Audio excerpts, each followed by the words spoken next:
Լորի, Վանաձոր, բիզնես, բանկ, պետական օղակները մեկ տանիքի տակ։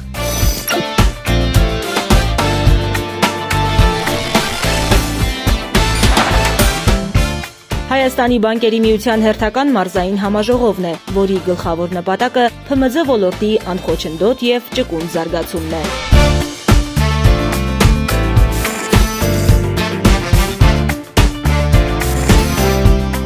Այսօրվա մեր պանելային քննարկման թեման է Լոռու մարզի ֆինանսավորման քարտեզը։ Լոռու մարզում բիզնեսի եւ բանկային համակարգի համագործակցության հնարավորությունները եւ հեռանկարները համաժողովի կարևոր բաղադրիչներից են հենց պանելային քննարկումները։ Մենք հաճախ լսում ենք, որ պետությունը ցանկանում է, որպեսզի տնտեսական աճը լինի ներառական, եւ այդ ներառականությունը ենթադրում է, որ Հայաստանի Հանրապետության մարզերում պետք է հավասարապես զարգանան բիզնեսները, նաև ոլորտային ներառականությունը, որպեսզի ոլորտները համաչափ զարգանան։ Որքանով է գրավիչ Լոռին իր բնությամբ եւ հաջողակ բիզնես նախագծերով։ Պանելային քննարկման առանցքում մարզային բիզնեսի ֆինանսավորման գործիքներն են, այդ թվում պետական աջակցության ծրագրերը։ Բանկային համակարգի համար եւ մեր ոլորտային ընկերությունների ներառյալ փոքր եւ միջին ձեռնարկատիրների համար բավականին հայտնի ծրագրի մասին հիմա պիտի խոսեմ, դա տնտեսության արդիականացման ծրագիրն է եւ միայն 2025 թվականի համար շուրջ 23 միլիարդ դրամ կառավարությունը իդեմս էկոնոմիկայի նախարարության սուբսիդավորել է տոկոսադրույքները մասնավոր հատվածի համար ձեռքբերվելիք լիզինգային պայմանագրով կամ վարկային միջոցներով գործիքի միջոցով ձեռքբերվելիք եւ կամ օգտագործվելիք միջոցների համար։ Մինչ օրս մենք ֆինանսավորել ենք մոտավորապես 150,000-ից ավել վարկեր հենց ՓՄԶ ոլորտում եւ ընդհանուր ներգրավել ենք դոնոր կազմակերպություններից մոտավորապես 800 միլիոն եվրոյին համարժեք միջոցներ, որոնք որ տարիների ընթացքում հեռապատկվել են եւ այդ ամբողջը ուղղվել է տնտեսության տարբեր ոլորտներ։ Մենք նախորդ տարի սկսեցինք համագործակցություն Եվրոպական ներդրումային ֆոնդի հետ, որը տրամադրում է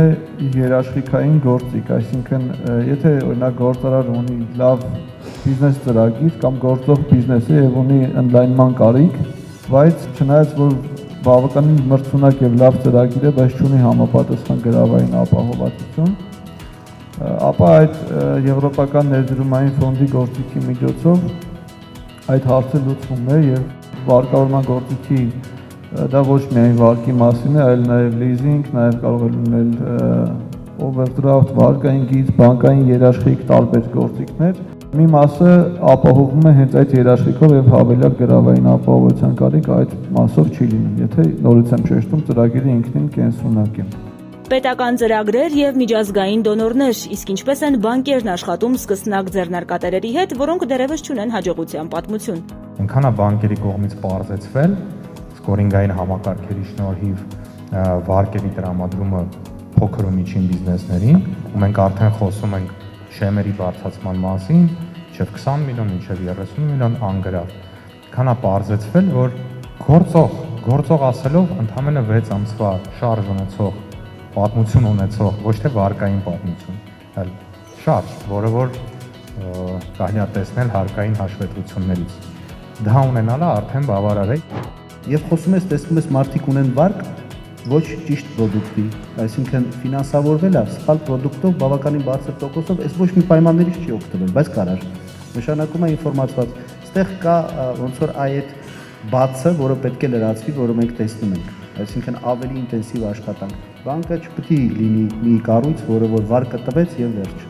վարկ տվող հաշիվ սպասարկող, ավելի շատ գործընկեր, ավելի շատ կրթող, ավելի շատ ներկայացնող, համատեղ աշխատանք կանել իրականության մեջ։ Այս տեխնոլոգիաների զարգացման դարաշրջանում քանել էական չի դու մարզում ես, թե մայրաքաղաքում ես, թե աշխարհի որ ծայրում ես, երևի իմ խորհուրդը կլինի ուսումնասիրել ֆինանսական ոլորտի տեսանկյունից տեխնոլոգիաները, հենց բոլոր ֆինտեխ զարգացումներն ու հնարավորությունները, որովհետև այսօր կա պատկերացում, որ պետքա գնալ բանկ, պետքա թղթաբանություն, պետքա վարկային պատմություն եւ այլն, այնինչ լիքը դեպքերում դա պետք չի, ուղղակի կա ուսումնասիրել այն ֆինտեխ հնարավորությունները, որոնք այսօր Հայաստանում կան,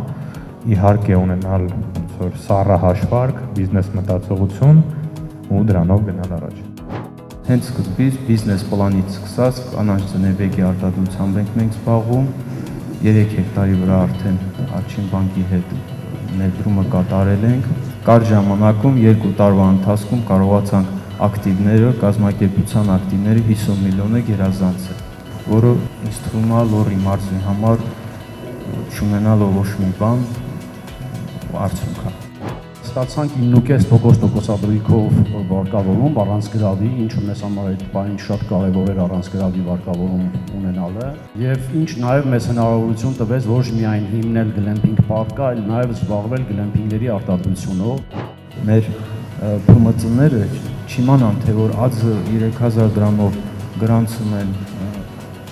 պետրեգիստրում, բոլորը իրանց պարտավոր է,